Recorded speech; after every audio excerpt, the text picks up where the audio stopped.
اعوذ باللہ من الشیطان الرجیم، بسم اللہ الرحمن الرحیم۔ خلاصہ 23ویں پارے کا 23ویں پارے کا آغاز سورہ یاسین سے ہوتا ہے۔ 22ویں پارے کے آخر میں انبیاء علیہم السلام کی تائید کرنے والے مومن کا ذکر تھا۔ اس پارے میں اس مرد مومن کی تبلیغ کا ذکر ہے کہ اس نے بستی کے لوگوں سے مخاطب ہو کر کہا کہ میں اللہ کی عبادت کیوں نہ کروں کہ اسی نے مجھے پیدا کیا اور اسی کی طرف مجھے پلٹ کر جانا ہے۔ اللہ کو چھوڑ کر اگر میں کوئی اور معبود پکڑ لوں تو مجھے اس معبود کا کیا فائدہ کہ اللہ تعالیٰ اگر مجھے کوئی نقصان پہنچانا چاہے تو وہ میرا کچھ بھی بھلا نہیں کر سکتے۔ بستی والوں نے اس کی دعوت قبول کرنے کے بجائے اس کو شہید کر دیا۔ اللہ تعالیٰ نے اس کو جنت میں داخل کر دیا۔ اس پر اس شخص نے خواہش ظاہر کی کہ کاش میری قوم کو معلوم ہو جاتا کہ اللہ رب العزت نے مجھے بخش دیا ہے اور مجھے عزت والوں میں شامل کیا ہے۔ اس بندہ مومن کی شہادت کے بعد اللہ تعالیٰ کی رحمتیں بستی والوں سے روٹ گئیں۔ اس سورہ مبارکہ میں اللہ تعالیٰ نے کافروں کے اعتراضات کا ذکر کیا ہے کہ کافر کہتے ہیں کہ کون ہڈیوں کو زندہ کرے گا جبکہ ہماری ہڈیاں چور چور ہو چکی ہوں گی۔ فرمایا کہ وہی ان ہڈیوں کو زندہ کرے گا جس نے پہلی مرتبہ ان کو پیدا کیا تھا، اور اس کو ہر قسم کی تخلیق کی پوری خبر ہے۔ اس کے بعد سورۃ الصفت ہے۔ مجموعی طور پر اس سورہ کے مطالب کے 5 حصوں میں خلاصہ ہوتا ہے۔ پہلا حصہ خدا کے فرشتوں کے مختلف گروہوں کے بارے میں بحث کی گئی ہے اور ان کے مقابلے میں سرکش شیاطینوں کے گروہوں اور ان کے انجام کو بیان کیا گیا ہے۔ دوسرا حصہ کافروں کے بارے میں ان کے انکار اور قیامت میں ان کے انجام کو بیان کیا گیا ہے۔ تیسرا حصہ انبیاء کرام جیسے حضرت نوح علیہ السلام، حضرت ابراہیم علیہ السلام، حضرت اسحاق علیہ السلام، حضرت موسیٰ علیہ السلام، حضرت ہارون علیہ السلام، حضرت الیاس علیہ السلام، حضرت لوط علیہ السلام اور حضرت یونس علیہ السلام کے بارے میں ہے۔ چوتھا حصہ شرک کے ایک بدترین قسم کا ذکر ہے، یعنی جنوں اور خدا یا فرشتوں اور خدا کے درمیان قرابت کا اعتقاد، اور مختصر جملوں میں اس عقیدے کی اس طرح دھجیاں بکھیری گئی ہیں کہ اس میں معمولی سی رمق بھی باقی نہیں رہتی۔ پانچواں حصہ اس سورہ مبارکہ کا آخری حصہ ہے اور لشکر حق کی کفر و شرک پر فتح کا ذکر ہے۔ اہل شرک و نفاق کے عذاب الہی میں گرفتار ہونے کا تذکرہ ہے۔ اس سورہ میں اللہ تعالیٰ نے ستاروں کی تخلیق کے مقاصد واضح کیے ہیں کہ اللہ تعالیٰ نے ان ستاروں کے ذریعے آسمان کو زینت عطا کی، اور ان میں سے بعض ستاروں کو اللہ تعالیٰ نے آسمان کی خبریں چوری کرنے والے شیاطین کو مارنے کے لیے استعمال کرتے ہیں۔ پھر جناب ابراہیم علیہ السلام کی عظیم قربانی کا ذکر ہے کہ اللہ تعالیٰ نے ان کو خواب میں دکھلایا کہ وہ اپنے بیٹے جناب اسماعیل علیہ السلام کے گلے پر چھری پھیر رہے ہیں۔ جناب ابراہیم علیہ السلام نے جناب اسماعیل علیہ السلام سے کہا کہ میں نے خواب میں دیکھا کہ میں تمہارے گلے پر چھری چلا رہا ہوں، اب بتاؤ کہ تمہاری رائے کیا ہے؟ جناب اسماعیل علیہ السلام نے جواب میں کہا، بابا آپ وہ کام کریں جس کا آپ کو حکم دیا گیا ہے، اور انشاءاللہ آپ مجھے صابر پائیں گے۔ جب ابراہیم علیہ السلام نے اسماعیل علیہ السلام کو پیشانی کے بل لٹایا تو اللہ تعالیٰ نے جناب ابراہیم علیہ السلام کو پکارا کہ آپ نے اپنا خواب کو سچا کر دکھایا ہے، اور اس طرح اللہ تعالیٰ نے جناب ابراہیم اور اسماعیل علیہ السلام کی قربانی قبول فرما کر جہان آخروی جزا کو ان کا مقدر بنا دیا۔ وہیں پر رہتی دنیا تک کے لیے بھی اسی قربانی کو ایک مثال بنا دیا۔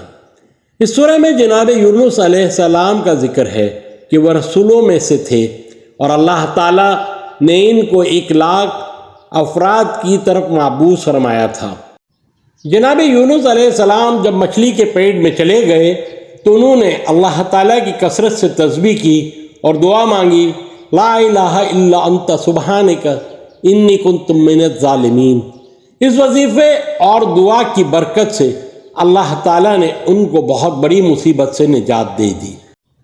اس کے بعد سورہ صاد ہے، جس میں اللہ تعالیٰ نے مشرکوں کے جناب رسول کریم صلی اللہ علیہ وسلم کی دعوت پر اعتراض کا ذکر کیا ہے کہ انہوں نے اللہ واحد کی عبادت کا درس دیا اور باقی تمام معبودوں کی نفی کی، اور یہ بات مشرکین کو کسی طور گوارا نہیں تھی۔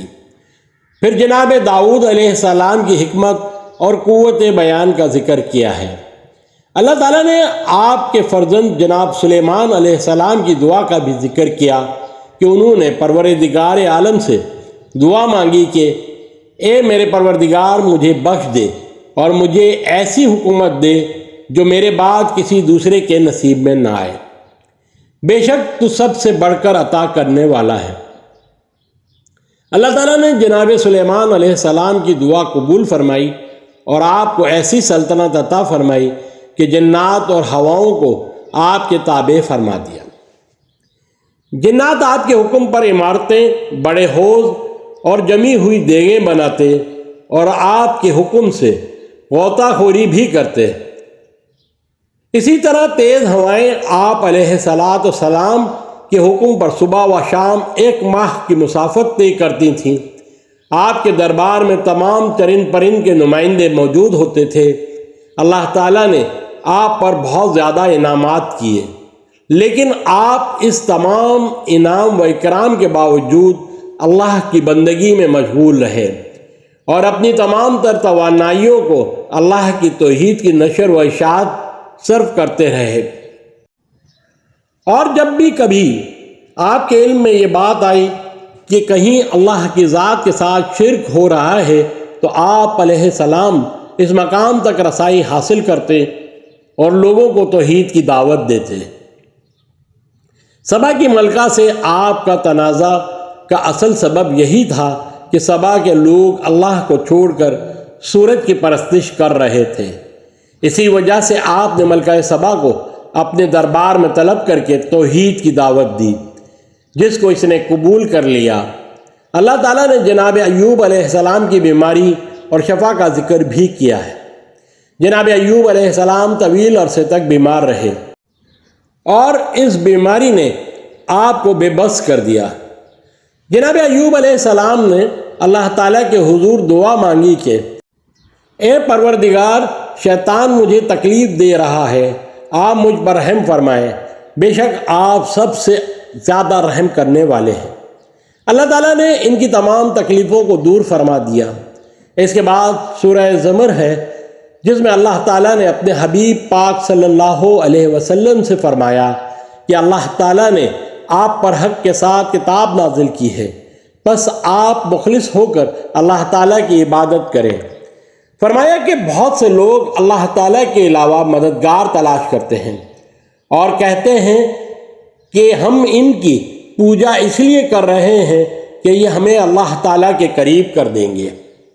اللہ تعالیٰ فرماتے ہیں کہ ان کے اختلافات کا فیصلہ وہ خود فرمائے گا، اور بے شک وہ جھوٹ بولنے والے گمراہوں کو کچھ ہدایت نہیں دیتا۔ اس سورہ میں اللہ تعالیٰ نے فرمایا کہ اس نے انسانوں کو 3 اندھیروں میں سے پیدا فرمایا۔ پھر اللہ تعالیٰ فرماتے ہیں کہ حقیقی گھاٹا ان لوگوں کے لیے ہے جن کو اللہ تعالیٰ نے آخرت میں گھاٹا دیا، اور یہ وہ لوگ ہیں جن کو آگ کا عذاب سہنا ہوگا، اور ان کے مقابلے میں جنتیوں کو ایسے بالاخانے ملنے والے ہیں جن کے نیچے سے نہریں بہتی ہوں گی۔ یہ اللہ کا وعدہ ہے اور اللہ تعالیٰ اپنے وعدوں کے خلاف نہیں کرتا۔ اللہ تعالیٰ فرماتا ہے کہ اس نے بہترین بات کو نازل کیا جس کے مضامین میں ہم آہنگی اور تکرار بھی ہے۔ اس کو پڑھنے کے بعد جن کے دلوں میں اللہ کا خوف ہوتا ہے ان کے رونگٹے کھڑے ہو جاتے ہیں اور دل اللہ کی طرف متوجہ ہوتے ہیں، اور جس کو اللہ گمراہ کر دے کوئی اس کو ہدایت دینے والا نہیں۔ اللہ رب العزت سے دعا ہے کہ ہمیں قرآن پاک پڑھ کر اس پر چلنے کی توفیق عطا فرمائے۔ اسی کے ساتھ اجازت دیجیے ڈاکٹر سید نوید عبید اللہ کو۔ السلام علیکم ورحمۃ اللہ وبرکاتہ۔ اللہ رب العزت سے دعا ہے کہ قرآن اور حدیث پر چلتے ہوئے فرقہ واریت کی لعنت سے باہر نکلنے کی توفیق عطا فرمائے، آمین یا رب العالمین۔ السلام علیکم ورحمۃ اللہ وبرکاتہ۔